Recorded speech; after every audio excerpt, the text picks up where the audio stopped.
Welcome back, students. This is Dr. Anubha Sharma, and today's our topic is biomolecule. It's under unit number 2, cell as a unit of life. So let's begin. So first of all, we should know what is biomolecules. So biomolecules are the organic compounds which form the basis of life.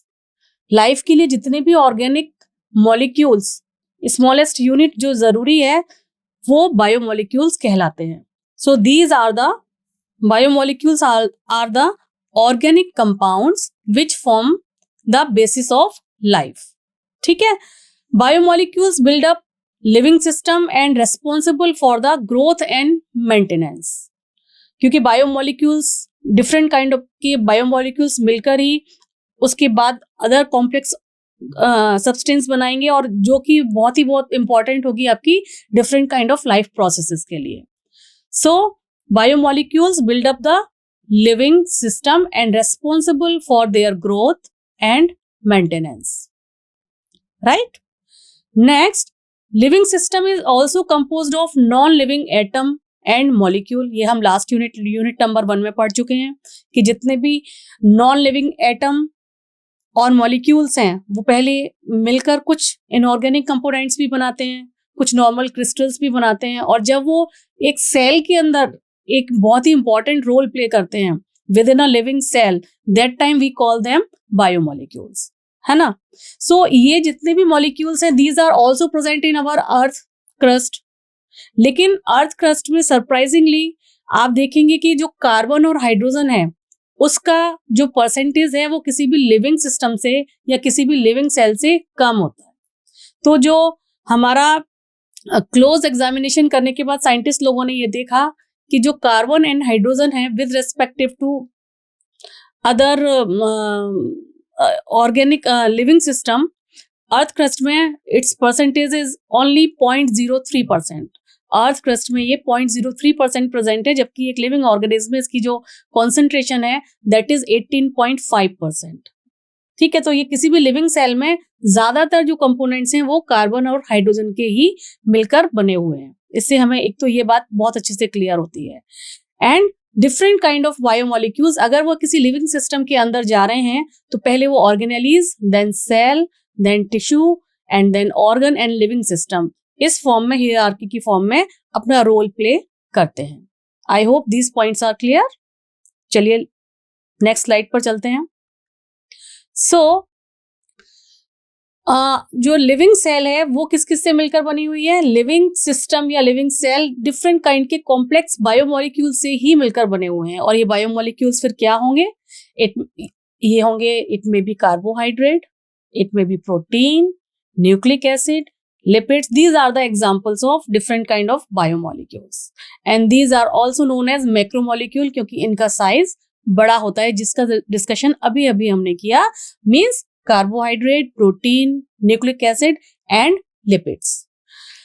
तो ये जितने भी biomolecules हैं ये आपस में interact करके various life processes को आगे बढ़ाते हैं. इसके अलावा कुछ सिंपल मॉलिक्यूल्स भी होते हैं जैसे कि water, carbon dioxide, different kind of mineral salt, vitamins. इनका भी किसी भी लिविंग सिस्टम में बहुत ही इंपॉर्टेंट रोल होता है. ठीक है. The basis and essential molecule of life are biomolecules. They form building blocks and molecular basis of life. They are very simple to complex by nature. Okay. चलिए next slide देखते हैं. So we can categorize biomolecules into two different categories. They may be simple molecule or complex molecule. Simple molecules like carbon dioxide and water. Complex molecule like protein, DNA, RNA. Or we can categorize biomolecule into two different categories. वो जिसमें organic compounds यानी कि carbon का concentration ज्यादा है तो वो organic compounds कहलाएंगे, और जिसमें कार्बन के अलावा बाकी कंपोनेंट्स हैं वो इनऑर्गेनिक कंपाउंड्स कहलाएंगे. तो ऑर्गेनिक कंपोनेंट्स में या कंपाउंड्स में कौन कौन से आएंगे. That is carbohydrate, protein, fat, nucleic acid. These are under this category. Inorganic components में कौन से आएंगे. वाटर आ जाएगा, डिफरेंट काइंड ऑफ मिनरल्स जैसे कि आयरन, मोलिब्डेनम, मैग्नीज, ये सारी चीजें, और सॉल्ट जैसे सोडियम, क्लोरीन, ये सारे के सारे इनऑर्गेनिक कंपाउंड्स कहलाते हैं। Okay, I hope this is clear. So biomolecule, जो ऑर्गेनिक बायोमोलिक्यूल्स हैं, इनको according to their size we can categorise into two different category. First is micromolecules and another one is macromolecules. तो जो micromolecule है, ये नाम ही अपने आप में बता रहा है कि इसका साइज छोटा है। So the size is 18 to 800 Dalton. Micromolecules का जो साइज है 18 to 800 डाल्टन की रेंज में जितने भी मॉलिक्यूल्स आएंगे वो माइक्रोमोलिक्यूल्स की कैटेगरी में आएंगे। ठीक है, जबकि जिस मॉलिक्यूल का size is more than 1000 Dalton, वो सारे के सारे बायो मैक्रोमोलिक्यूल की कैटेगरी में आएंगे। So what are the examples of bio macromolecules? These are amino acids, nucleotide, monosaccharides and lipids. While under this category macromolecule, देखिए यहाँ पर हमने अमीनो एसिड लिखा है, और अमीनो एसिड किसकी मोनोमर यूनिट होती है? ये होती है प्रोटीन की मोनोमर यूनिट। तो प्रोटीन क्या है? प्रोटीन मैक्रोमोलिक्यूल हो गया, और उसकी जो मोनोमर यूनिट है अमीनो एसिड, वो माइक्रोमोलिक्यूल होगी। ऐसे ही डीएनए एंड आरएनए, ये क्या है? पॉलीन्यूक्लियोटाइड्स। इसकी मोनोमर यूनिट है न्यूक्लियोटाइड, ठीक है, वो माइक्रोमोलिक्यूल है, जबकि ये पॉलीन्यूक्लियोटाइड मैक्रोमोलिक्यूल की कैटेगरी में आता है। सिमिलरली पॉलीसैकेराइड्स, ये भी मैक्रोमोलिक्यूल की कैटेगरी में आते हैं। ठीक है, चलिए नेक्स्ट स्लाइड देखते हैं। सो अब दो कैटेगरी में तो बायोमोलिक्यूल्स को डिवाइड कर दिया गया अकॉर्डिंग टू देयर वेट। ठीक है, लेकिन अब इनको अगर स्टडी करना है तो इनको सेपरेट आउट करना पड़ेगा। तो आपकी एनसीईआरटी की बुक में इनको सेपरेट आउट करने का एक मेथड दिया हुआ है जो हमें यहाँ पर पढ़ना है, और जिसके थ्रू हमें ये पता चलेगा कि कौन कौन से मॉलिक्यूल्स हैं जो माइक्रो मॉलिक्यूल की कैटेगरी में आएंगे और कौन कौन से हैं जो मैक्रो मॉलिक्यूल की कैटेगरी में आएंगे। So in this particular experiment in NCERT book, वहां पर एक पर्टिकुलर जार में, like if this is a petri dish कह लीजिए या जो भी जार है, इसमें अगर हम एक living tissue, this living tissue कोई भी आप ले सकते हैं, लीफ ले लें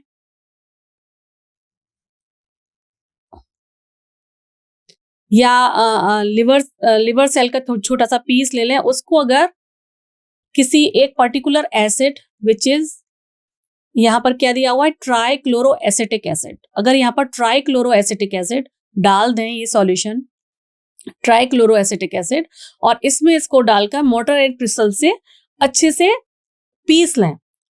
ठीक है, पीस की इसका एकदम पेस्ट अगर जब फाइनली बना लिया जाएगा तो ये किस फॉर्म में कन्वर्ट हो जाएगा? ये कन्वर्ट हो जाएगा एक थिक स्लरी की फॉर्म में कन्वर्ट हो जाएगा, राइट। तो जब ये एक थिक स्लरी की फॉर्म में कन्वर्ट हो जाएगा, एक पेस्ट फॉर्म में कन्वर्ट हो जाएगा, उसके बाद इस पर्टिकुलर स्लरी को अगर हम छान लें एक दूसरे जार में, और इसके ऊपर अगर हम मसलिन क्लॉथ लगा दें इस तरीके से, तो कुछ पार्ट तो इस पेस्ट का नीचे आ जाएगा, ठीक है, और कुछ यहीं पर रह जाएगा, राइट। जैसे कि जब हम चाय को छानते हैं, चाय घर में बनती है, चाय को छानते हैं तो चाय तो नीचे आ जाती है, लेकिन चाय की पत्ती ऊपर ही रह जाती है ना, स्ट्रेनर में रह जाती है। तो जो नीचे नीचे पार्ट आ जाएगा, जो इस पर्टिकुलर ट्राइक्लोरोएसिटिक एसिड में डिसॉल्व हो जाएगा और जो नीचे की तरफ आ जाएगा, that is known as filtrate. और जो ऊपर रह जाएगा, this one is known as retentate. It is already mentioned. तो जो एसिड सोल्युबल पार्ट होगा, एसिड सोल्युबल पार्ट होगा, वो आएगा नीचे हमारे जार में, and that is known as acid soluble pool. इसको हम, इस फिल्ट्रेट को क्या नाम देंगे? या तो फिल्ट्रेट कहेंगे या एसिड सोल्युबल पूल। और जितने भी छोटे साइज के जिनका मॉलिक्यूलर वेट कम होगा, वो सारे के सारे जो पार्टिकल्स हैं, जो मॉलिक्यूल्स हैं, वो फिल्टर आउट होके यहाँ पर आ जाएंगे, and that is known as micronutrients. While जो बड़े साइज के होंगे, जिनका जो वेट है वो मोर देन 1000 डाल्टन होगा, वो सारे के सारे ऊपर की तरफ मसलिन क्लॉथ में ऊपर की तरफ रह जाएंगे, और उनको बोलेंगे acid insoluble pool, acid insoluble pool. और ऑब्वियसली वो सारे के सारे माइक्रोमोलिक्यूल्स होंगे क्योंकि उनका साइज बड़ा है। तो macromolecules like protein, nucleic acid, polysaccharide. But देखिए यहाँ पर लिपिड भी मौजूद है, जबकि लिपिड हमने किस कैटेगरी में पढ़ा था? लिपिड हमने पढ़ा था माइक्रोमोलिक्यूल की कैटेगरी में। लेकिन लिपिड माइक्रोमोलिक्यूल है, लेकिन ये फिल्ट्रेट में नहीं आता है। सो this is very very important point कि ये फिल्ट्रेट में नहीं आता है। क्यों नहीं आता है? क्योंकि कोई भी सेल है, जैसे हमने पेस्ट बनाना है, उस सेल की जो सेल वॉल है, वो सेल मेम्ब्रेन है, वो किससे मिलकर बनी हुई है? वो फॉस्फोलिपिड से मिलकर बनी हुई है ना? तो अगर ये कोई सेल है, अगर मैं यहाँ पर आपको एक सेल बना के दिखाऊं, ये कोई सेल है, इसके अंदर अपने बाकी जितने भी ऑर्गेनेलीज हैं वो प्रेजेंट हैं, कहीं न्यूक्लियस है, कहीं और तरीके की माइटोकॉन्ड्रिया ये है। लेकिन जब इसे हम डालकर ट्राइक्लोरो एसिटिक एसिड में पीसेंगे मोटर एंड पेसल की हेल्प से, तो आप देखेंगे कि कहीं कहीं से ये रप्चर हो जाएगी, पूरी की पूरी ये रप्चर हो गई। जैसे यहाँ कहीं से रप्चर हो गई और जितना भी कंटेंट था वो कंटेंट बाहर आ गया, वो कंटेंट यहाँ पर बाहर आ गया। लेकिन ये जो थी वो सेल मेम्ब्रेन अपने मोनोमर यूनिट में कन्वर्ट नहीं हुई, उसके फिर भी छोटे छोटे पार्ट्स थे, ठीक है। और आपको पता है, ये हम ऑलरेडी डिस्कस कर चुके हैं कि जो सेल मेम्ब्रेन होती है वो किससे मिलकर बनी होती है? वो फॉस्फोलिपिड से मिलकर बनी होती है। इस तरीके का कुछ स्ट्रक्चर होता है, राइट? तो इस तरीके का, जिसमें पोलर हेड होता है एंड नॉन पोलर टेल होती है। आई होप आपको याद आ रहा होगा।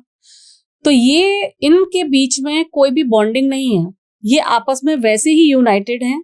और जब इनके बीच में कोई बॉन्डिंग है नहीं, आपस में यूनाइटेड हैं, तो ये पूरी तरीके से डिसरप्ट होकर मोनोमर यूनिट में कन्वर्ट नहीं होते हैं। तो इसके लिए इनके बड़े बड़े पार्ट होते हैं, although these are the micronutrients, micromolecules, लेकिन फिर भी इनके बड़े बड़े पीसेस रह जाते हैं।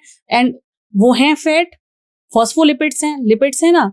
तो लिपिड है तो वो फिर से छोटी छोटी गोली की फॉर्म में कन्वर्ट होकर उसी फिल्ट्रेट के ऊपर ही सस्पेंडेड रहते हैं। और जब वो छोटी छोटी गोली बना लेते हैं तो जो उसका फिल्टर साइज है, पोर साइज है, उसको ये क्रॉस नहीं करते। तो दैट्स वाई जो लिपिड है वो माइक्रोन्यूट्रिएंट है, लेकिन वो फिर भी फिल्ट्रेट में नहीं आता है। ये ऊपर वाले पार्ट में, रिटेंटेड वाले पार्ट में मैक्रोन्यूट्रिएंट्स के साथ रह जाएगा। सो this is very very important point जो हमें याद रखना है कि lipid is a micromolecule, but still ये आपको फिल्ट्रेट में नहीं मिलेगा। क्यों नहीं मिलेगा? क्योंकि ये अपनी बिल्कुल अलग अलग फॉस्फोलिपिड्स की फॉर्म में मोनोमर यूनिट में टूटता ही नहीं है, ठीक है। ये आपस में कंबाइंड रहते हैं और फिर से छोटे छोटे फैट ड्रॉपलेट्स बना लेते हैं, और ड्रॉपलेट्स बना लेते हैं तो टोटल उनका साइज ज्यादा हो जाता है और वो फिल्टर आउट उस पोर से नहीं कर पाते हैं। आई होप ये आपको केमिकल एनालिसिस की जो इंपॉर्टेंट पॉइंट्स हैं वो सारे क्लियर हो गए होंगे। So let's move to the next slide. Yes, so अब हम इनऑर्गेनिक कंपोनेंट से शुरू करते हैं, ठीक है। तो सबसे पहले वाटर। वाटर क्या है? वाटर तो बहुत इंपॉर्टेंट है, हम सभी को पता है, क्योंकि it is a mother liquid of all form of life. It is very very essential. जीवन के लिए पानी के बगैर तो जीवन होगा ही नहीं, है ना। Origin of life he water में हुआ था। तो इन अडल्ट ह्यूमन बॉडी में जो टोटल वाटर कंटेंट है that is about 70% of total lean body mass, while in plants it is about 70% to 90% of the total living matter, ठीक है। So what are the functions of water? Water act as a universal solvent. It used as a raw material for photosynthesis in plants. It helps in transpiration due to turgor pressure, right? As it maintains turgidity of cells and their organelles. Water used to transfer food material. हमारा जो haemoglobin है, हमारा blood है, वो किससे मिलकर बना हुआ है? उसमें भी वाटर है ना। वाटर कंटेंट तो हर बॉडी में है ना, 70% होता है। तो फूड मटेरियल जो ब्लड के साथ ट्रांसफर होता है वो भी वाटर, मेनली वाटर कंटेंट ही होता है। And maintain human body temperature 37 degree centigrade. So these are the very very important function जो कि वाटर रोल प्ले करता है। Next is your minerals. Minerals क्या है? These are again inorganic substance These are also essential for the growth and maintenance of living organism. Those minerals which are essential for growth and survival of the organism, उनको हम essential minerals कहते हैं और essential elements कहते हैं, जो life के लिए जरूरी हैं. ऐसे तो मिनरल्स बहुत सारे हैं, लेकिन जो लाइफ के लिए जरूरी हैं उन्हें essential elements कहा जाता है. We can further categorize these essential elements into two category. First is your macronutrients, another one is micronutrients.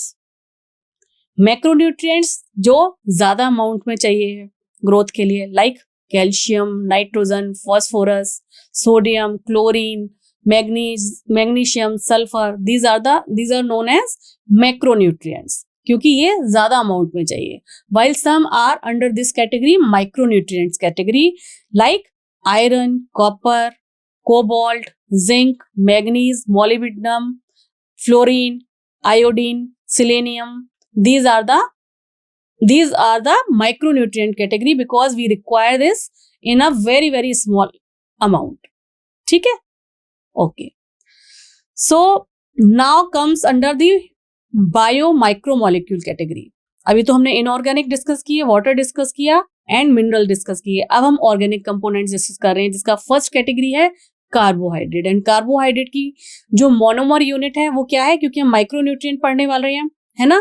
Filtrate experiment से जितने भी पार्ट नीचे आ गए थे, ठीक है, ट्राइक्लोरोएसिटिक एसिड के साथ, वो माइक्रोन्यूट्रिएंट कैटेगरी में आएंगे. माइक्रोमोलिक्यूल्स न्यूट्रिएंट नहीं, सॉरी, माइक्रोमोलिक्यूल्स कैटेगरी में आएंगे.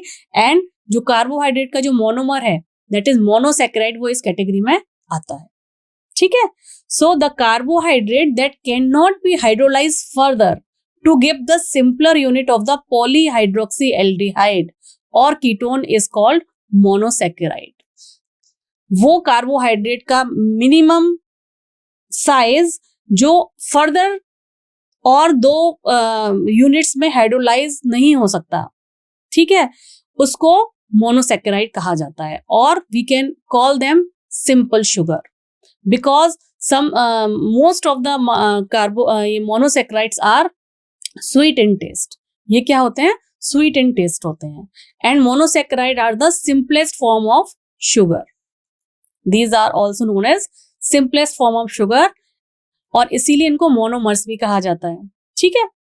So these are usually, what are the basic quality? Colorless, water soluble. These are colorless, water soluble and crystalline solid. Contrary to their name, only some monosaccharides are sweet in taste. कुछ जो monosaccharide हैं वो sweet in taste होते हैं. Most monosaccharide have the formula CH2O, and some common examples are ribose, glucose, fructose, galactose. और अगर इससे भी कम वाला होगा तो, जिसमें 3 कार्बन हो, तो उसे हम बोलेंगे ट्रायोज. 4 वाले हैं तो टेट्राओज. राइबोज आपको पता होना चाहिए कि ये 5 कार्बन शुगर होती है, 5 कार्बन रिंग है इसकी. ग्लूकोज आपको पता है 6 कार्बन है, ये भी 6 कार्बन है, ये भी 6 कार्बन है. इसको हम अभी अगली स्लाइड्स में डिस्कस करेंगे. ठीक है. तो मोनोसैकेराइड क्या है? ये सिंपलेस्ट फॉर्म है कार्बोहाइड्रेट का, इसीलिए इनको सिंपल शुगर करते हैं. एक बार फिर से हम दोबारा से रिवाइज करा रही हूं मैं आपको. These are usually colourless, water soluble, crystalline solid, and some monosaccharides have sweet in taste, and this is the general formula of any monosaccharide, CH2O. ठीक है. Okay. Now monosaccharides are the building blocks of disaccharide. Disaccharide कौन से हैं? जिसमें die means 2, जिसमें 2 monosaccharides की unit लगी हुई हैं, वो डाइसैकेराइड कहलाएंगे. तो ये किसी भी डाइसैकेराइड का या किसी भी पॉलीसैकेराइड की बिल्डिंग ब्लॉक्स होंगे, क्योंकि इनसे ही मिलकर बनेगा. अगर 2 हैं तो उन्हें हम डाइसैकेराइड कह देंगे, और 2 से ज्यादा हैं तो उन्हें हम पॉलीसैकेराइड्स कहते हैं. ठीक है. तो डाइसैकेराइड के एग्जाम्पल हैं आपके sucrose and lactose, while polysaccharide के एग्जांपल्स हैं हमारे सेलुलोज एंड स्टार्च. ठीक है. तो ये एक डाइसैकेराइड है सुक्रोज, जिसे हम टेबल शुगर भी कहते हैं. अगर इसकी हाइड्रोलिसिस की जाए तो सुक्रोज 2 मोनोमर यूनिट में टूट जाएगा. ठीक है. वो और कौन कौन सी यूनिट होंगी? That is glucose and fructose. So glucose and fructose के मिलने से, हम अगर दूसरी तरीके से कहना चाहें तो ग्लूकोज एंड फ्रक्टोज के मिलने से सुक्रोज बनता है। यह सुक्रोज ब्रेक डाउन होके glucose and fructose 2 monomer units में, unit of monosaccharides of carbohydrate में टूट जाता है। ठीक है, दोनों बातें हम कह सकते हैं। सो मोनोसेकेराइड ग्लूकोज प्ले, और ये जो ग्लूकोज है ये बहुत ही, क्योंकि एनर्जी के लिए ग्लूकोज ही चाहिए, एटीपी जनरेट होती है जब ग्लाइकोलिसिस होती है, सिट्रिक एसिड साइकिल है, वहां पर एनर्जी प्रोवाइड करने के लिए ग्लूकोज ही हर सिस्टम में लगती है, जितनी भी हमारी साइकिल्स हैं। ठीक है, एटीपी जनरेट करने के लिए ग्लूकोज, तो ग्लूकोज बहुत ही इंपॉर्टेंट होता है किसी भी मेटाबॉलिक रिएक्शन के लिए, मेटाबॉलिज्म जितनी भी चलती है तो ये बहुत ही इंपॉर्टेंट रोल प्ले करता है। ठीक है, चलिए now come to the second category, that is oligosaccharide. Carbohydrate that yield 2 to 10 monosaccharide unit on hydrolysis is called oligosaccharide. अगर किसी भी 2 to 10 monosaccharide unit की कार्बोहाइड्रेट का अगर हाइड्रोलिसिस कराई जाए, ठीक है, और उसकी रेंज हो 2 to 10, तो उनको हम ओलिगोसैकेराइड कैटेगरी में रखते हैं। दे फर्दर क्लासिफाइड इनटू डाइसैकेराइड, जहां पर दो मोनोसैकेराइड्स मिलेंगे, ट्राइसैकेराइड यहाँ 3 मिलेंगे, टेट्रासैकेराइड यहाँ 4 मिलेंगे, एंड सो ऑन। ठीक है, तो इसी तरीके से इनकी नेमिंग होती है। So disaccharide are the most common. ये अभी हमने लास्ट स्लाइड में भी देखा था, सुक्रोज की अगर हाइड्रोलिसिस करा रहे हैं यानी वाटर से रिएक्शन करा रहे हैं तो हमें 2 मोनोमर यूनिट मिल रहे हैं, that is glucose and fructose, right. और अगर हम डाइसैकेराइड लैक्टोज की करा रहे हैं हाइड्रोलिसिस तो हमें कौन कौन सा मोनोमर मिल रहे हैं, glucose and galactose. While with this third category maltose only 2 glucose, यानी दोनों जो मॉलिक्यूल होंगे वो ग्लूकोज के होंगे। तो इसमें हम तीनों रिएक्शंस में, डाइसैकेराइड में हम क्या देख रहे हैं कि जो 2 मॉलिक्यूल्स मिल रहे हैं उनमें से एक तो ग्लूकोज ही है, दूसरा है जो सेपरेट आउट है। तो ये आपको इसी तरीके से याद करना पड़ेगा। ठीक है, कि माल्टोज में 2 मॉलिक्यूल्स मिलते हैं जो ग्लूकोज के होते हैं, सुक्रोज में एक ग्लूकोज है एंड फ्रक्टोज है, लैक्टोज में एक ग्लूकोज है and another one is galactose. Now based on the behaviour toward hydrolysis, carbohydrate is categorised into 3 category. ये हमने अभी डिस्कस कर लिया, इस चार्ट की फॉर्म में एक बार फिर से देख लेते हैं कि मोनोसैकेराइड क्या है, कैन नॉट हाइड्रोलाइज फर्दर। इसका मिनिमम जो फॉर्मूला है वो है CH2O, जहां पर N यानी कि number of this particular unit should be 3 to 7। ठीक है, और एग्जांपल्स हैं ग्लूकोज, फ्रक्टोज एंड राइबोज। ठीक है, and oligosaccharide 2 to 10 monosaccharide unit यहाँ पर लगे हुए होने चाहिए। तो इसका फॉर्मूला क्या आएगा, C6H10O5। C6H10O5 ये जो फॉर्मूला है, इसकी जो नंबर ऑफ यूनिट्स हैं वो मिनिमम 2 एंड मैक्सिमम 10 होनी चाहिए, तो वो ओलिगोसैकेराइड में आएगा। और इसके एग्जांपल्स क्या हैं, sucrose and maltose. And polysaccharide yield large number of molecules, यानी कि ये तो N जो है वो 100 to 3000 तक जा सकता है, बहुत हो सकते हैं। कितना हो सकता है, एंड 100 to 3000। C6H10O5 सेम जो ओलिगोसैकेराइड का है, अगर वो बहुत ज्यादा है 100 to 3000 है तो वो पॉलीसैकेराइड कैटेगरी में आएगा, like starch and cellulose. I hope this is clear. Let's move to the next slide. Yes, this is the another type of bio micromolecule, that is lipid. Lipid क्या है, these are generally, lipid यानी fat, these are generally water insoluble. Fat water में soluble कहाँ होता है, नहीं होता है। They could be a simple fatty acid. A fatty acid has a carboxylic group attached to a R group. ये देखिए, R group जो है वो कोई सिंपल मिथाइल ग्रुप हो सकता है, इथाइल हो सकता है, और ज्यादा हो सकता है। देखिए, कोई भी फैटी एसिड यानी जिसमें एक तरफ आपका कार्बोक्सिलिक ग्रुप लगा हुआ हो और दूसरी तरफ केवल अगर मिथाइल है, अगर ये बीच वाला भी नहीं है, केवल मिथाइल ग्रुप है, तो वो आपका फैटी एसिड हो जाएगा, वहां आर ग्रुप होगा। ठीक है, और CH3 और COOH के बीच में कितने भी कार्बन आ जाएंगे, वो सारे के सारे उतने ही बड़े आपके लिपिड मॉलिक्यूल्स बनते जाएंगे। Like in this particular category, ये जो मैंने पिक्चर आपको दिया हुआ है फॉर्मूले का, ये पामेटिक एसिड का फोटो है। ठीक है, पामेटिक एसिड कंटेन्स 16 कार्बन, तो एक कार्बन ये रहा 1, ये 14 लिखा हुआ है 15, and including COOH carboxylic group के साथ मिलकर 16 कार्बन है, इसलिए इसको पामेटिक एसिड कहते हैं। तो 1, 14, 15 and 16. ठीक है, palmitic acid contains 16 carbon including carboxylic carbon, while arachidonic acid contains 20 carbon including carboxylic acid. तो यहाँ पर अरेकिनोडिक एसिड में क्या होगा, ये CH2 में यहाँ पर लिखा होगा 19, सॉरी यहाँ लिखा होगा 18, ये 18, 19 एंड 20। ठीक है, okay. So fatty acid could be saturated और अनसैचुरेटेड। सैचुरेटेड कब होगा, जब उन दो कार्बन एटम के बीच में कोई भी डबल बॉन्ड नहीं होगा, सिंगल बॉन्ड होंगे, तब सैचुरेटेड होगा। अगर डबल बॉन्ड है या ट्रिपल बॉन्ड है तो वो अनसैचुरेटेड फैटी एसिड कहलाते हैं। बट जो सिंपल लिपिड होता है, वो जो सिंपलेस्ट लिपिड है that is glycerol which is trihydroxy propane. Propane means 3 carbon, trihydroxy तीनों कार्बन से 3 OH ग्रुप लगे हुए हैं। ठीक है, तो सिंपलेस्ट लिपिड क्या है, glycerol. So many lipids have glycerol and fatty acid both. बहुत सारे लिपिड्स में एक तरफ ग्लिसरॉल लगा हुआ होता है और दूसरी तरफ फैटी एसिड। ठीक है, here the fatty acid are formed esterification with glycerol. तो एस्टरिफिकेशन के बाद ग्लिसरॉल के साथ जो एस्टरिफिकेशन होता है, जो बीच में बॉन्ड बनती है, उसके बाद वो बड़े साइज के लिपिड मॉलिक्यूल्स बनते हैं और that time we can call it monoglyceride अगर एक मॉलिक्यूल है, डाइग्लिसराइड अगर 2 ग्लिसरॉल मॉलिक्यूल है, and triglyceride and so on. जितने ज्यादा ग्लिसरॉल मॉलिक्यूल के साथ वो एस्टरिफिकेशन कर रहा है।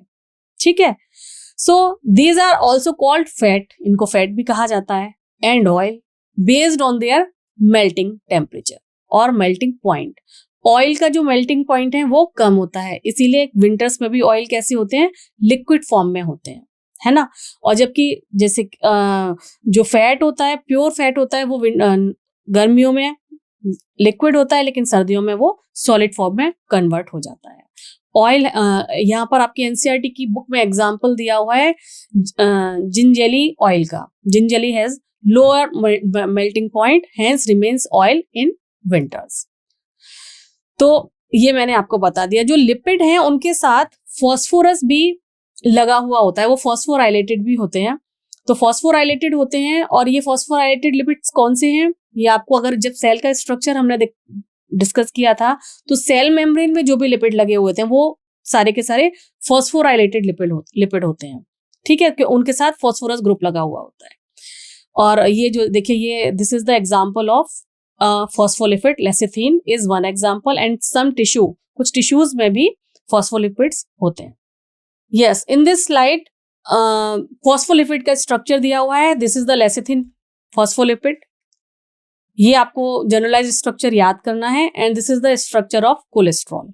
ये भी आपको याद करना है क्योंकि ये आपकी NCERT की बुक में दिया हुआ है। फॉस्फोलिपिड के केस में देखिए 1, 2, 3, ये 3 कार्बन ग्लिसरॉल और ये COOH और इसके साथ R ग्रुप लगा हुआ है। ये COO, इसका H निकल के यहाँ पर सेकेंड R ग्रुप लगा हुआ है, एंड दिस थर्ड कार्बन के साथ यहाँ फॉस्फोरस PH4 लगा हुआ है।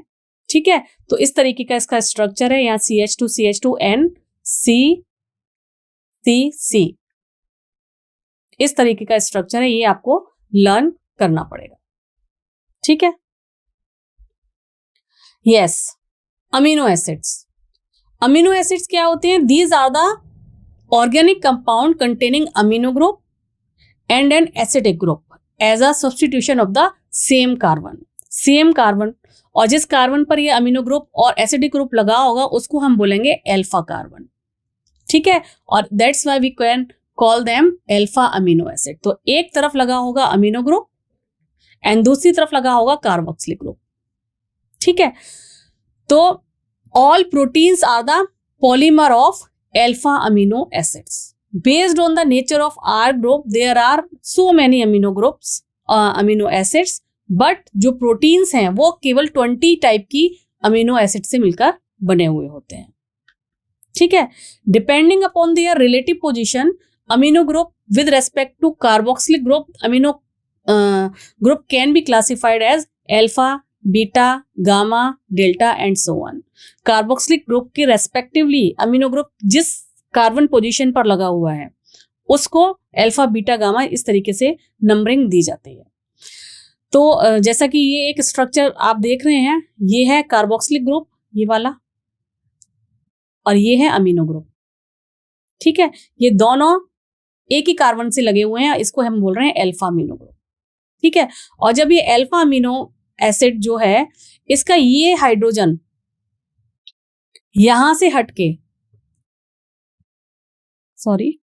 इसका ये हाइड्रोजन यहां से हटके अपने अमीनो ग्रुप के पास चला जाए, यहां से हटके अपने अमीनो ग्रुप के पास चला जाए, तो यहां पर आ जाता है नेगेटिव चार्ज और यहां आ जाता है positive charge. That time we can call it zwitterion.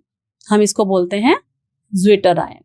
तो ज्विटर आयन में क्या होता है, एक्वस सॉल्यूशन में जब हम ये किसी भी अमीनो ग्रुप को डालते हैं तो क्या होता है, कार्बोक्सिलिक ग्रुप का जो हाइड्रोजन आयन है वो अमीनो ग्रुप के पास चला जाता है और इस तरीके से वो एक डाइपोलर मॉलिक्यूल बना लेता है जिसे बोलते हैं zwitter ion, which is neutral and contain both positive and negative charges. ये न्यूट्रल होता है और पॉजिटिव एंड नेगेटिव चार्जेस दोनों ही दिखा रहा होता है। एंड दैट्स वाई ये जो पर्टिकुलर मॉलिक्यूल है, it is amphoteric in nature, means वो एसिड और बेस दोनों के साथ सेम तरीके से बिहेव करेगा क्योंकि ये न्यूट्रल हो जाता है। This is neutral and contain both positive and negative charge.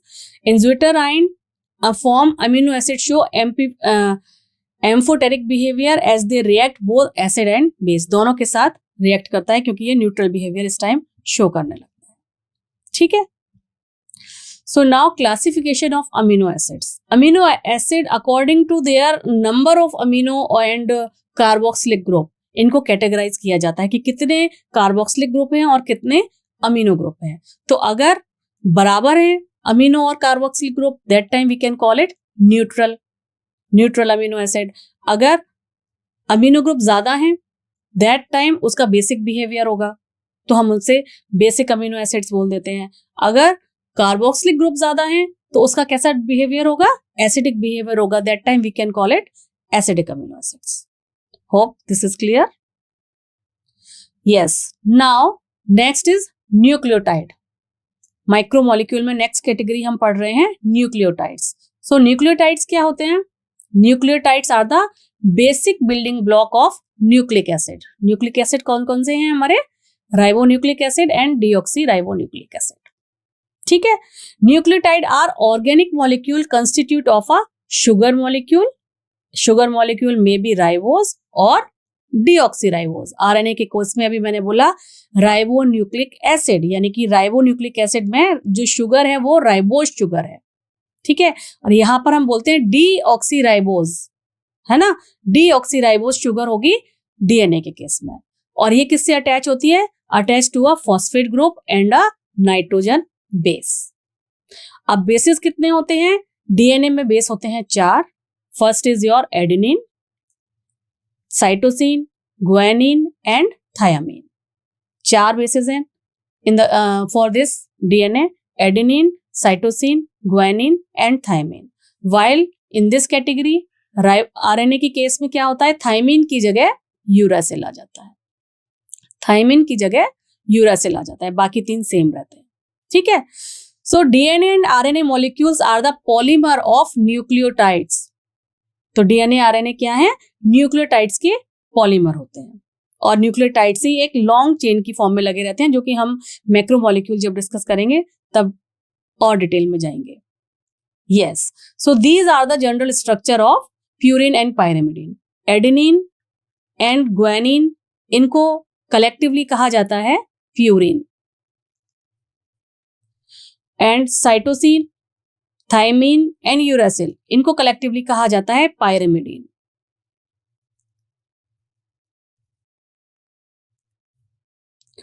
अब प्यूरिन छोटा नाम है, तो जब छोटा नाम है तो इसका स्ट्रक्चर बड़ा होगा, डबल रिंग स्ट्रक्चर है। देखिए एडेनिन में एडेनिन एंड गुआनिन, पायरिमिडीन बड़ा नाम है और इसका इन तीनों में सिंगल रिंग स्ट्रक्चर है। आपको यहां पर इतना ही याद करना है। ठीक है, और ये हेट्रोमर होते हैं, मोनोमर। हेट्रोमर क्यों है? हेट्रोमर आई मीन टू से कि यहाँ पर केवल कार्बन नहीं है इस रिंग में, यहाँ नाइट्रोजन भी है। ठीक है, इसलिए इसे हेट्रोमर भी कह देते हैं कभी कभी। ये आपको मेन याद रखना है कि जो प्यूरिन है वो डबल रिंग स्ट्रक्चर होते हैं, प्यूरिन नाम छोटा है, पायरिमिडिन नाम बड़ा है, और वो सिंगल रिंग स्ट्रक्चर होते हैं। Yes, now nucleoside and nucleotide. तो न्यूक्लियोटाइड में अभी हमने लास्ट स्लाइड में क्या देखा था कि एक डीऑक्सीराइबोज शुगर एक तरफ बेस से जुड़ी हुई होती है और दूसरी तरफ फास्फोरस ग्रुप से जुड़ी हुई होती है। ये देखिए आपकी पेंटोज शुगर है, यहाँ ये रिंग स्ट्रक्चर में बनाया हुआ है। फर्स्ट कार्बन ये है, यहाँ कार्बन है लिखा हुआ नहीं होता, आपको ये समझने होते हैं। जितने भी कॉर्नर हैं these are the carbons. So first carbon देखिए 1 2 3 4 and this one is 5th carbon, यहाँ तो मेंशन्ड है। ठीक है, तो फर्स्ट कार्बन से लगा हुआ होता है बेस, यानी या तो एडेनिन या साइटोसिन या guanine whatever, and 5th carbon से लगा हुआ होता है फॉस्फोरिक एसिड या उसका फॉस्फोरस ग्रुप लगा हुआ होता है। तो न्यूक्लियोटाइड क्या है? डीऑक्सीराइबोज और ribose sugar plus base plus phosphorus. This is total, collectively ये तीनों चीजें जब साथ आएंगी तो कलेक्टिवली इनको बोलते हैं न्यूक्लियोटाइड। और जब इस न्यूक्लियोटाइड से ये फॉस्फोरस ग्रुप को साइड कर दिया जाता है, हटा दिया जाता है, दैट टाइम ये बन जाता है न्यूक्लियोसाइड। साइड कर दिया उसने किसको? फॉस्फोरस को। ठीक है, तो कंफ्यूज नहीं होना है, हमें इस तरीके से ट्रिकी वे से इसको याद करना है कि न्यूक्लियोसाइड में केवल बेस एंड शुगर है ना, क्योंकि इसने साइड कर दिया फॉस्फोरस ग्रुप को, फॉस्फेरिक ग्रुप को, और न्यूक्लियोटाइड में तीनों चीजें प्रेजेंट होती हैं। ओके, सो न्यूक्लियोटाइड यहां पढ़ लेते हैं एक बार। न्यूक्लियोटाइड क्या है? न्यूक्लियोटाइड में शुगर है और बेस है और फॉस्फोरस ग्रुप है। ठीक है, और क्योंकि यहाँ फॉस्फोरस है तो फॉस्फोरिक एसिड से ही फॉस्फोरस आया है, तो फॉस्फोरिक एसिड से आया है, इसलिए इसका जो नॉमेनक्लेचर होगा उसके साथ एसिड लगेगा। एडिनाइलिक एसिड, थाइमिडाइलिक एसिड, ठीक है, यूराडाइलिक एसिड। तो नेमिंग से आपको क्लियर हो जाना है, जब एसिड साथ में लग रहा है तो वो न्यूक्लियोटाइड की ही बात हो रही है, और जब एसिड साथ में नहीं लग रहा है, जब केवल एडिनोसिन, ग्वानोसिन, थाइमिडिन, इस तरीके से साइटिडिन हो रहा है, तो these are nucleosides. Okay, I hope ये चीज आपको क्लियर हो गई है। चलिए, सो नेक्स्ट स्लाइड पर चलते हैं। So cellular location and function. Nucleotide are present in nucleus, हमने लास्ट लेक्चर में देखा था, है ना। न्यूक्लियोटाइड्स न्यूक्लियोलस में प्रेजेंट होगा, सेल के अंदर होगा, न्यूक्लियस के अंदर होगा, और वहां पर वो बहुत सेंट्रल रोल प्ले करता है इन मेटाबॉलिज्म, और ये प्रोवाइड करता है एनर्जी भी। एनर्जी किस फॉर्म में प्रोवाइड करेगा? Adenosine triphosphate. देखिए एडिनोसिन यानी एडेनिन, है ना, एडिनोसिन ट्राइफॉस्फेट। जब इसके साथ 3 फॉस्फोरस अटैच हो तब हम इसे बोलेंगे ATP, adenosine triphosphate, guanosine triphosphate, cytosine triphosphate, uridine triphosphate, like this. और ये बहुत सारे सेलुलर फंक्शंस इसके होते हैं, और वहां पर थ्रू आउट सेल मेटाबॉलिज्म में डिफरेंट काइंड ऑफ रिएक्शंस में इन्वॉल्व होता है। It also participate in cell signalling, different kind की सेल सिग्नलिंग में भी इनका रोल होता है। Cyclic AMP, cyclic guanosine monophosphate, इन सब फॉर्म में यूज अप होते हैं ये inside the cell. It also incorporate as a cofactor of enzymatic reactions like coenzyme A, coenzyme adenosine, NADP। ठीक है, इस फॉर्म में ये यूज होते हैं। I hope this all clear to you. Now come to the next part of this lecture, that is macromolecule. Macromolecules में क्या आएंगे? जितने भी मोनोमर्स यूनिट हमने पढ़ी अभी तक, जैसे मोनोसेकेराइड्स, ठीक है, तो उसका मोनोमर, उसका जो बड़ा वाला पार्ट है पॉलीसेकेराइड मैक्रोमोलिक्यूल है, वो हम यहाँ पर स्टडी करने वाले हैं।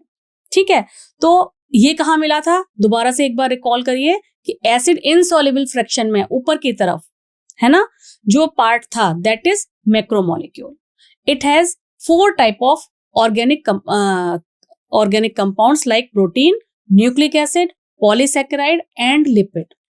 लिपिड क्या है? माइक्रोमोलिक्यूल है, लेकिन ये नीचे नहीं गया था, ये ऊपर ही रहा था। ठीक है, तो लिपिड तो हमने पढ़ लिया वहां पे, ठीक है। So these classes of compound has molecular weight in the range of 1000 Dalton, 10,000 and above, ठीक है। 1000 से ऊपर वाले सारे के सारे मैक्रोमोलिक्यूल्स थे। लिपिड स्मॉल मॉलिक्यूल है क्योंकि ये पूरा का पूरा टूटा नहीं था, बीच बीच में से ये मेम्ब्रेन्स टूटी थी, तो वो जो भी लिपिड है तो उसने फिर से ड्रॉपलेट्स फॉर्म में थे और वो पोर्स क्लियर नहीं कर पाए थे, इसलिए ये ऊपर ही रहे थे, ठीक है। यहाँ पर ये हमने रिवाइज भी कर लिया। Lipid are indeed small molecular weight compound and are present not only as such but also arranged in a structure like cell membrane and other membrane. Okay, yes. So this slide shows the basic or average composition of different nutrients or molecules inside a cell. Like water जो है ये हमने अभी discuss किया था 70 to 90% होता है, protein 10 to 15%, carbohydrate 3%, lipid 2%, nucleic acid 5 to 7% and ions, different kind of ions 1% of total cellular mass. So polysaccharide, polysaccharide क्या है? These are the long chain of sugar और long chain of monosaccharide. They contain different kind of monosaccharide और इनके building blocks फिर क्या होंगे? Monosaccharides होंगे। जैसे कि पॉलीसेकेराइड का एक बहुत अच्छा एग्जांपल है cellulose. Cellulose is a polymeric polysaccharide consisting of only one type of monosaccharide, glucose, that is glucose. So it is also known as a homopolymer of glucose. Cellulose को क्या कहते हैं? Homopolymer of glucose. Starch is another one,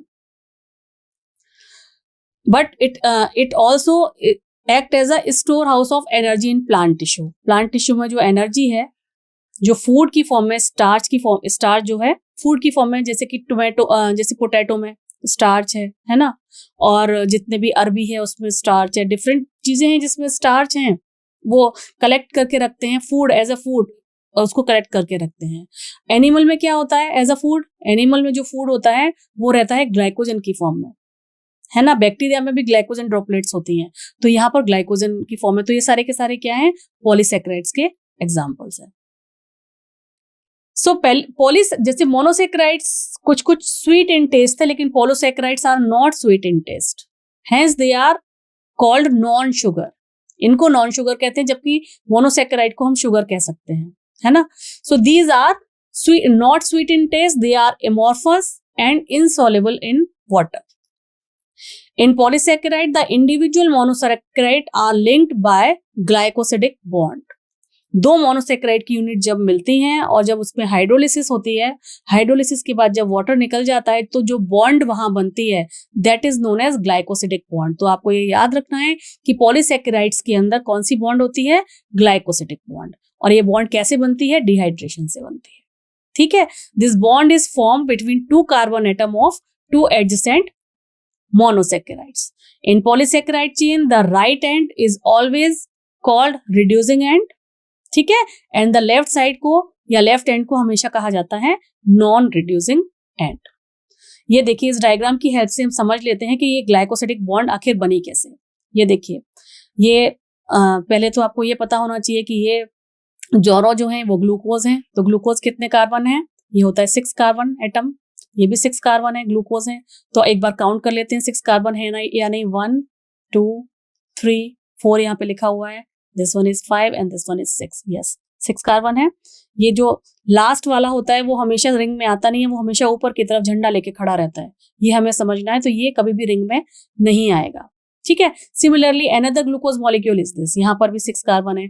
तो जब इन दोनों का condensation हुआ, तो कंडेंसेशन जब होगा उसके बाद ये जो दोनों मॉलिक्यूल्स हैं ये पास पास आएंगे, ठीक है। और यहां से देखिए, यहां से इससे जो फोर्थ वन वाला है उसका OH निकलेगा और फर्स्ट वाले का H निकलेगा, तो H2O यहां पर इन्होंने निकाला होगा H2O, यहां से H2O, फर्स्ट कार्बन का OH एंड सेकंड कार्बन का H, या आप उल्टा भी कह सकते हैं, उनमें से निकल के H2O निकल गया। तो जब ये दोनों निकल गए तो इन दोनों कार्बन के बीच में केवल O बच गया, है ना, ये तो निकल गए, तो यहां पर O आ जाएगा। ये देखिए, C1 एंड C4 के बीच में ये जो O आ गया, सो this is called eight 1, this one is first carbon, यहाँ पे फर्स्ट कार्बन देखिए, and this one is fourth carbon, ठीक है, क्योंकि ये इस रिंग का फर्स्ट कार्बन था और ये इस रिंग का फोर्थ कार्बन था। जो फर्स्ट है नोमेनक्लेचर में वो उसका नाम पहले आएगा।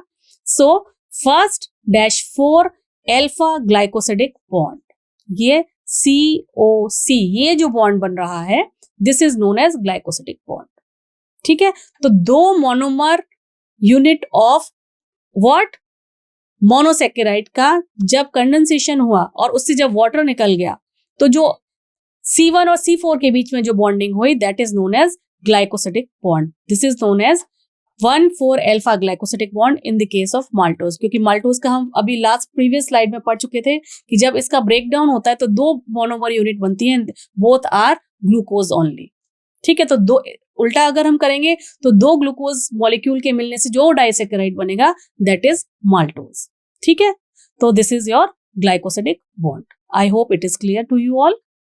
Yes, so plant cell wall is made up of cellulose. Plant cell wall is made up of cellulose. Paper जो हम यूज करते हैं, कॉटन जो हम यूज करते हैं, वो सारा का सारा जो फाइबर है दैट इज सेल्यूलोजिक, सेलुलोज होता है सारा। इसके अलावा भी बहुत सारे पॉलीसेकेराइड है नेचर में जो मिलते हैं। Those are act as a building blocks like amino sugar, chemically modified sugar like glucosamine, N-acetyl glucosamine. These are also example of polysaccharides. Some exoskeleton of arthropods. Arthropods जो जितने भी इंसेक्ट्स हैं, आपके कॉकरोच वगैरह, उनका जो बाहर का स्ट्रक्चर है वो पॉलीसेकेराइड से मिलकर बना हुआ होता है। ठीक है, काइटिन जिसे हम बोलते हैं वो एक्सोपॉलीसेकेराइड होता है और वो भी पॉलीसेकेराइड का बहुत अच्छा एग्जाम्पल है। And these are mostly homopolymers, जितने भी कॉम्प्लेक्स पॉलीसेकेराइड्स होते हैं। Yes, so this is all about the polysaccharide. Now come to the next slide which is protein. Protein क्या है? These are the polypeptide and the what is the basic unit of protein. अभी हमने last slide में micronutrients में discuss किया था amino acid. Amino acid इसकी basic unit होगी और ये किससे जुड़ के मिलकर बनेगी प्रोटीन? दो या दो से ज्यादा अमीनो एसिड्स मिलेंगे वाया पेप्टाइड बॉन्ड तो हमारी प्रोटीन बनेगी, है ना। तो there are 20 type of amino acids जो हमने पढ़े थे like alanine, cysteine, proline, tryptophan, बहुत सारी हैं 20, वो आपको पूरी लिस्ट है वो याद करनी है। सो प्रोटीन क्या है? It is a heteropolymer and not a homopolymer. Why? क्योंकि प्रोटीन की रिंग में केवल कार्बन एटम नहीं है, वहां नाइट्रोजन भी है। ठीक है, तो वहां अदर मॉलिक्यूल्स भी हैं कार्बन के अलावा, that's why we can call it heteropolymer. Certain amino acid are essential for our health. कुछ हमारी हेल्थ के लिए बहुत एसेंशियल है तो उनको हमें डाइट से लेना पड़ता है। तो जिन जिन अमीनो एसिड्स को हमें डाइट से लेना पड़ता है those we can call it essential amino acids. ठीक है, जो हमें डाइटरी प्रोटीन लेनी ही पड़ेगी। ठीक है, और जो हमारी बॉडी खुद बना लेती है उन्हें हम कहते हैं नॉन एसेंशियल। ठीक है, और कुछ होते हैं सेमी एसेंशियल भी जो थोड़ा बहुत ही कम मात्रा में हमारी बॉडी बनाती है और हमें कुछ बाहर से लेना पड़ता है, वो सेमी एसेंशियल में आते हैं। ठीक है, सो certain amino acids are essential for our health and they have to be supplied through our diet. Hence, dietary protein are the source of essential amino acid. Therefore, amino acid can be essential or non-essential. जो मैंने just आपको बताया, तो non-essential amino acid are those which our body can make, है ना?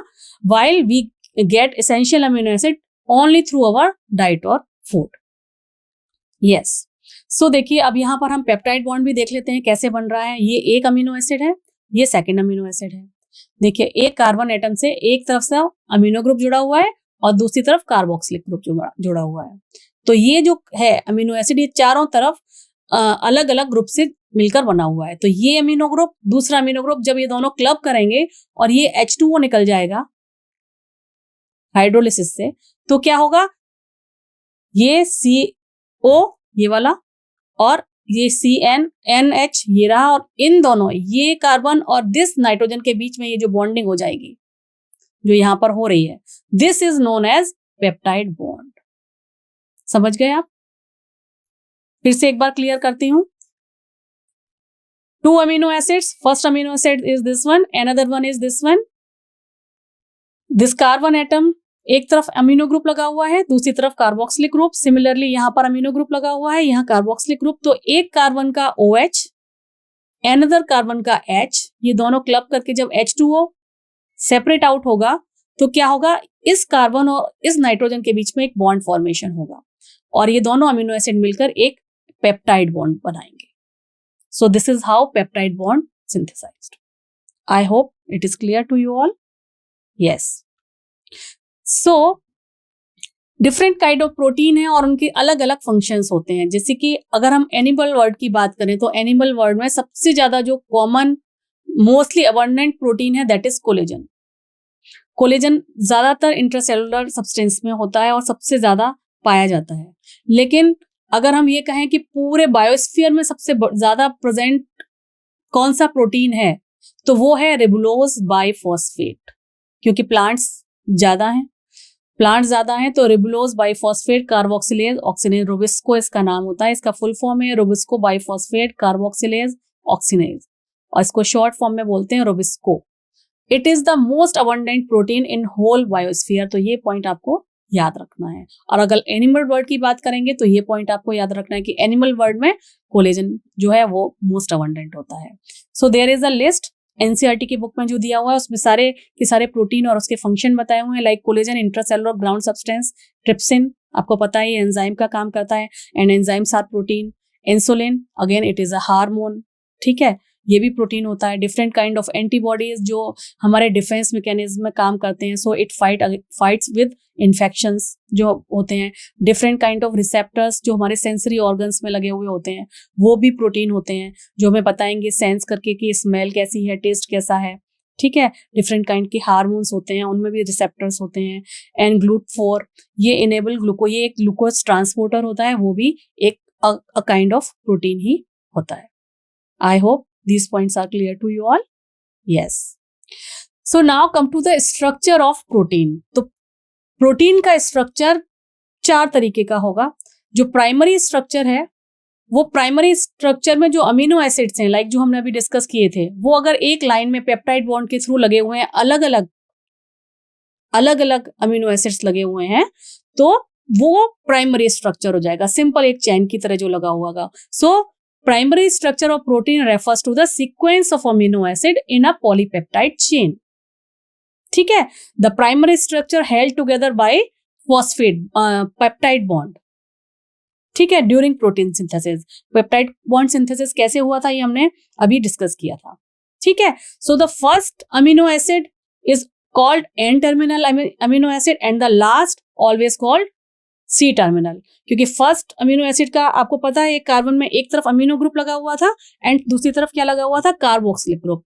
तो जो last वाला है उधर COOH किसी से रिएक्शन नहीं करेगा एंड फर्स्ट वाले का अमीनो ग्रुप फ्री रहेगा. तो फर्स्ट अमीनो एसिड को हमेशा बोलेंगे N-terminal amino acid and last वाले को C-terminal अमीनो एसिड कहा जाता है.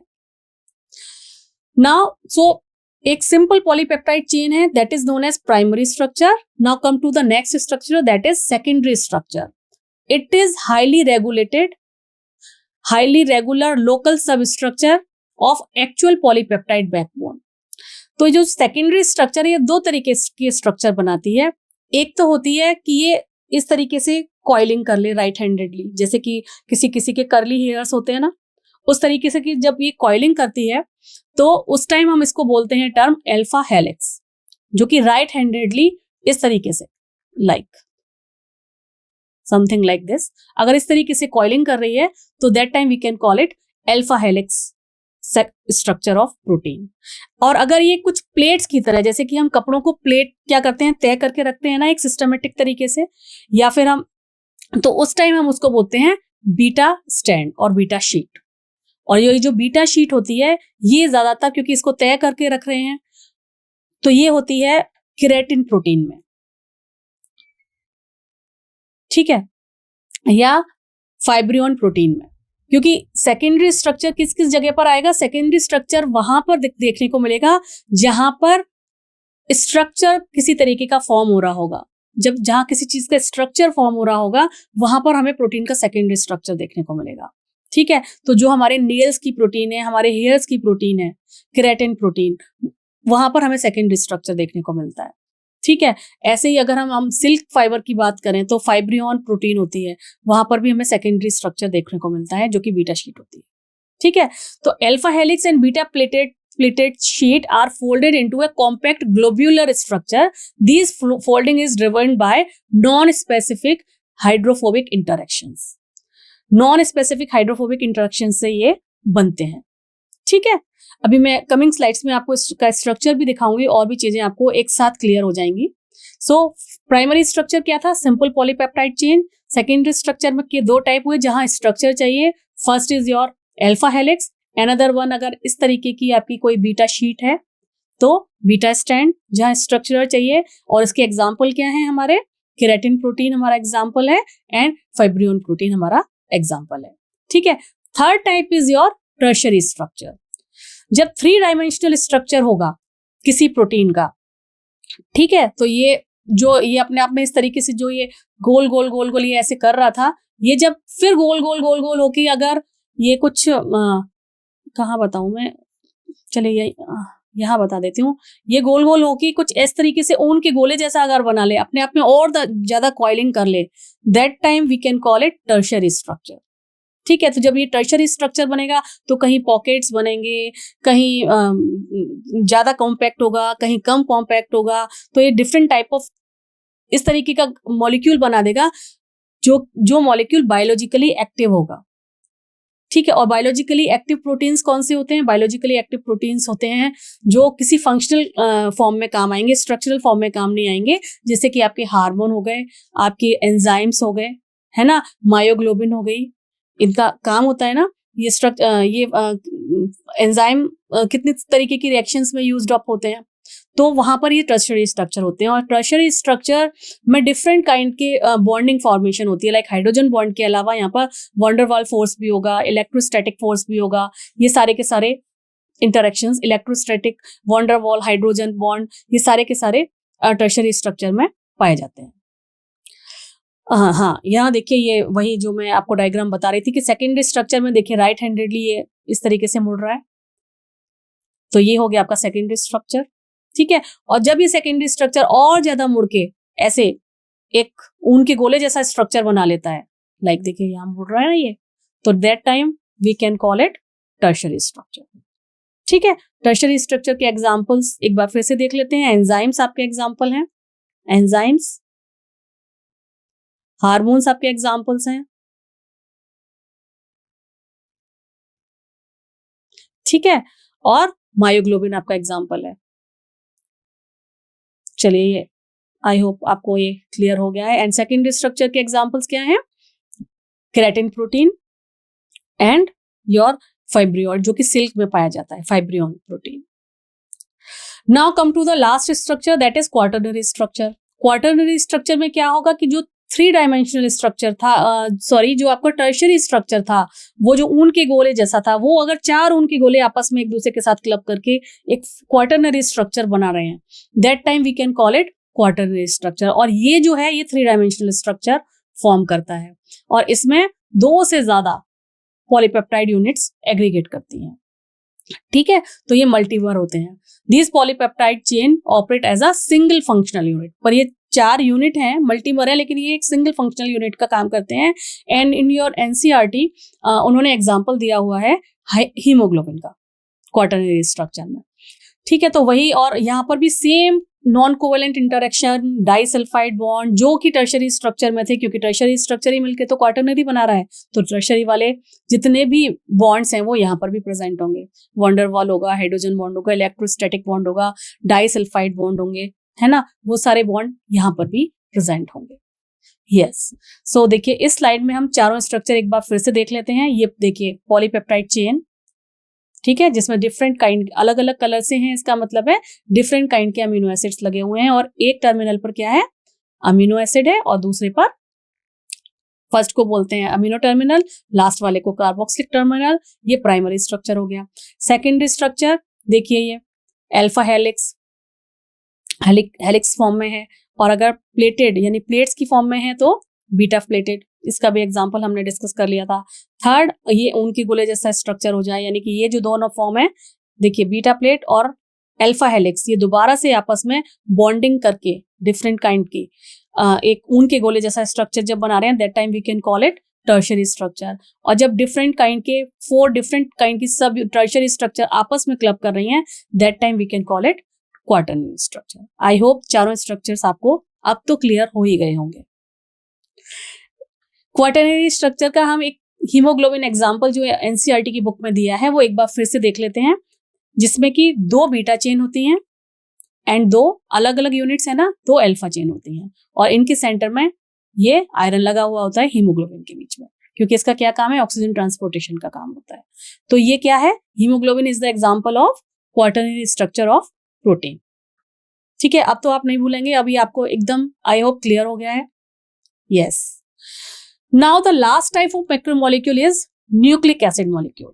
ओके, सो न्यूक्लिक एसिड क्या है, these are the complex long chain of nucleotides, और जिसमें कौन कौन से एलिमेंट्स होते हैं, carbon, oxygen, hydrogen, nitrogen and phosphorus. ठीक है, ये क्या है, this is the genetic material of all organism. The simplest unit of nucleic acid क्या थी, जो हमने माइक्रो मॉलिक्यूल्स में पढ़ी थी, these are the nucleotides. So nucleotides किस किस से मिलकर बने हैं, न्यूक्लियोटाइड्स के 3 components, first is your pentose sugar, another one is your nitrogen base and the last one is your phosphate group। और अगर इससे हम phosphate group निकाल देंगे तो ये क्या बच गया, ये दोनों जो चीज बच गई ये है न्यूक्लियोसाइड। ठीक है, ये डिस्कस किया था ना हमने उस टाइम पर। ओके, चलिए नेक्स्ट स्लाइड पर देखते हैं। So purine are made up of, purine base are comprises mainly adenine and guanine, ये तो आपको पता है, हम अभी रिवाइज ही कर रहे हैं। Pyrimidine, cytosine, thymine and uracil, right. Nucleoside, nitrogen base and sugar. Nucleotides, nucleoside, of course nucleoside में नाइट्रोजन बेस एंड शुगर दोनों है, तो हम इसको ये ऐसे भी बोल सकते हैं कि nucleotide is equal to nucleoside plus phosphate group, right. So nucleic acid containing deoxyribose sugar in the case of DNA, while ribose sugar in the case of RNA. Sugar दोनों में अलग अलग है, और ये नाम अपने आप को बताता है कि किस तरीके के न्यूक्लिक एसिड में कौन सी शुगर प्रेजेंट है। सो this is the general double helix structure of a DNA molecule, और जिसमें आप देखेंगे कि ये देखिए, इस वाले स्ट्रक्चर को पहले देख लेते हैं कि ये है शुगर मॉलिक्यूल, पेंटोज शुगर होती है, देखिए 1 2 3 4 5, ठीक है, ये पेंटोज शुगर है, और ये पेंटोज शुगर फॉस्फोरस दूसरे वाले शुगर मॉलिक्यूल से डीऑक्सीराइबोस शुगर की फॉस्फोरस से जुड़कर बनी होती है, तो ये पूरा का पूरा बनाते हैं phosphate backbone, sugar phosphate backbone, क्योंकि ये शुगर है और ये फॉस्फोरस है, तो इसे बोलते हैं शुगर फॉस्फेट बैकबोन, ये भी है और ये भी है। और आप देखेंगे कि डबल स्टैंडर्ड पॉलीन्यूक्लियोटाइड चेन जो है वो एंटी पैरेलल होती है, यानी एक का 5 प्राइम अगर इस तरफ होगा तो दूसरी चेन का 5 प्राइम इस तरफ होगा, ये एंटी पैरेलल होती है, ठीक है।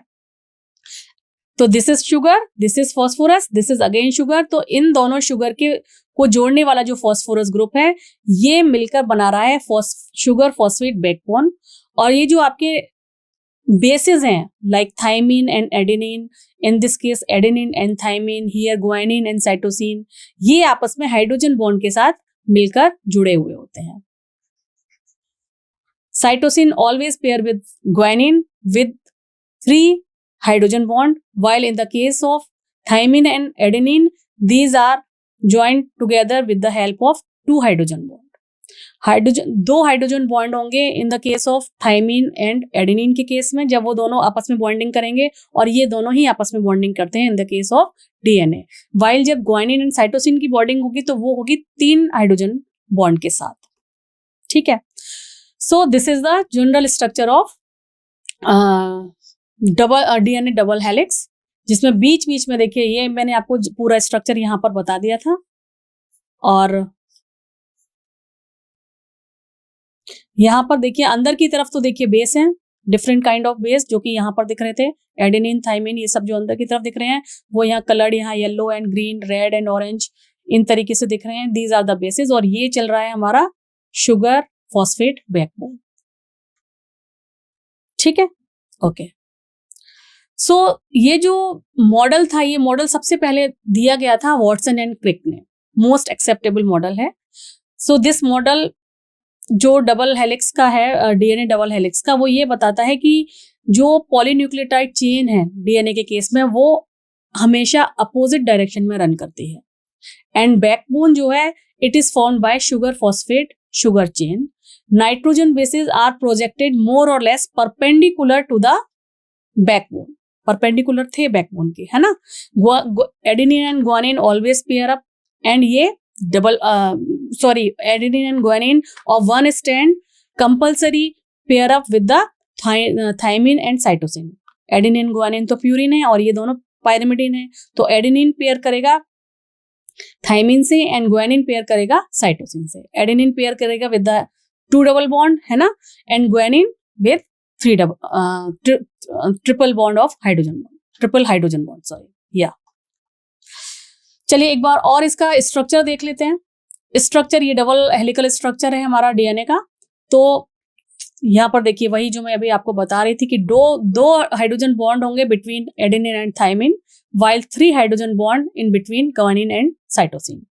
ठीक है, अब ये जो मुड़ रहा है, ये पूरा एक जो चक्कर लगा रहा है, ये ऐसे करके ये और ये किस तरीके का स्ट्रक्चर है, ये जैसे कभी कभी एक पिलर के चारों तरफ जो सीढ़ियां बनती हैं जब हमारे पास जगह की कमी होती है, खासतौर से बड़े शहरों में, तो उस तरीके का कुछ स्ट्रक्चर इसका होता है। तो ये जो पूरा एक घुमावदार यहां से लेकर पूरा नेक्स्ट घूम रहा होता है, इस पूरे के बीच का जो पूरा एक रन है वो होता है 36 एंगस्ट्रॉम का, और इस पूरे के बीच में 10 पेयर ऑफ बेसेस आते हैं। देखिए हम काउंट कर लेते हैं, 1 2 3 4 5, और यहां पर भी 5 होंगे, 6 7 8 9 एंड 10। सो 10 पेयर और 20 बेसेस। अगर इंडिविजुअली हम काउंट करेंगे तो 20 बेसेस या फिर 10 पेयर। तो यहां पर लिखा हुआ है 10 base pairs and 1 full turn off helical strand involve 10 steps. तो इसके 10 स्टेप, 10 सीढ़ियां, एक पूरा चक्कर चढ़ने के लिए हमें 10 सीढ़ियों की जरूरत पड़ेगी। ठीक है, तो फिर दो के बीच का डिस्टेंस कितना रहेगा? इन दो के पूरी ये जो पिच है, ये पूरी पिच का जो पूरी पिच होती है वो होती है 34 एंगस्ट्रॉम की, और जबकि दो के बीच का जो डिस्टेंस होता है पर बेस पेयर राइज होता है, दैट इज 3.4 एंगस्ट्रॉम। जब पूरे एक पिच में आ रहे हैं 10 दो के बीच में, और उसका साइज है 34 एंगस्ट्रॉम, तो दो बेस पेयर के बीच का जो राइज है that is 3.4 angstrom. And this type of DNA जिसमें मेजर एंड माइनर ग्रुप पाए जाते हैं, राइट हैंडेड होता है, इसे हम बोलते हैं, this kind of DNA is known as B DNA. Okay, इस स्लाइड पर देखते हैं एक बार फिर से डीएनए का स्ट्रक्चर आया है। So as shown in this particular figure, there are 2 hydrogen bond between adenine and thymine and 3 hydrogen bond between guanine and cytosine. ठीक है, each strand appear like a helical staircase. जो सीढ़ियां होती हैं, helical staircase, किसी pillar के साथ जो सीढ़ियां इस तरीके से बनी होती हैं बड़े शहरों में, तो उस तरीके का स्ट्रक्चर ये दिखाई देता है। At each step of ascend the strand turn 36 degree, 36 degree पर ये मुड़ता है। ठीक है, और ये full turn off helical would involve 10 steps और 10 बेस पेयर, यानी ये यहां से टर्न लेना शुरू करेगा इस जगह से, और ये पूरा टर्न लेके दोबारा से, ये देखिए यहां टर्न लिया, यहां तक टर्न लेकर गया, तो इसके बीच का जो टर्न है इनमें 10 बेस पेयर्स आते हैं। एक बार हम काउंट कर लेते हैं, 1 2 3 4 5 6 7 8 9 एंड 10। ओके, सो यहां पर 10 बेस पेयर्स आ रहे हैं, या फिर 20 बेसेस आ रहे हैं। अगर हम अपोजिट वालों को अलग अलग काउंट करेंगे तो 20 बेसेस आ रहे हैं और 10 बेस पेयर्स आ रहे हैं। और ये एक फुल टर्न लेने के लिए जो ये पिच है, वो पिच साइज है 36 एंगस्ट्रॉम। ठीक है, और इस पूरी एक पिच में 10 बेसेस आ रहे हैं, तो 10 बेसेस आ रहे हैं, और दो बेस पेयर्स के बीच में जो डिस्टेंस है दैट इज 3.4 एंगस्ट्रॉम। ठीक है, और अपने मिड पॉइंट से यहां तक की जो विड्थ है, जब वो टर्न ले रहा है स्ट्रैंड, उसको हम कहते हैं 20 एंगस्ट्रॉम, वो 20 एंगस्ट्रॉम की होती है। ठीक है, and this form of DNA is known as B DNA. इस फॉर्म को बी डीएनए कहते हैं। डीएनए के और भी बहुत सारे फॉर्म्स होते हैं, वो जब हम जेनेटिक मटेरियल डिटेल में पढ़ेंगे उस टाइम पर हम डिस्कस करेंगे। अभी यहाँ के लिए बायोमोलिक्यूल्स चैप्टर के लिए इतनी इंफॉर्मेशन ही बहुत है। ठीक है, तो आपको आई होप ये क्लियर हो गया है। सो this is all about the biomolecule chapter, जिसमें हमने क्या क्या डिस्कस किया है। हमने different kind of micromolecules and macromolecules discuss किए हैं, और अगर इससे रिलेटेड कोई भी क्वेरी है तो आप कमेंट सेक्शन में डालेंगे, हम उसको फर्दर वहां पर डिस्कस करेंगे। सो आज के लिए इतना ही। Thank you so much.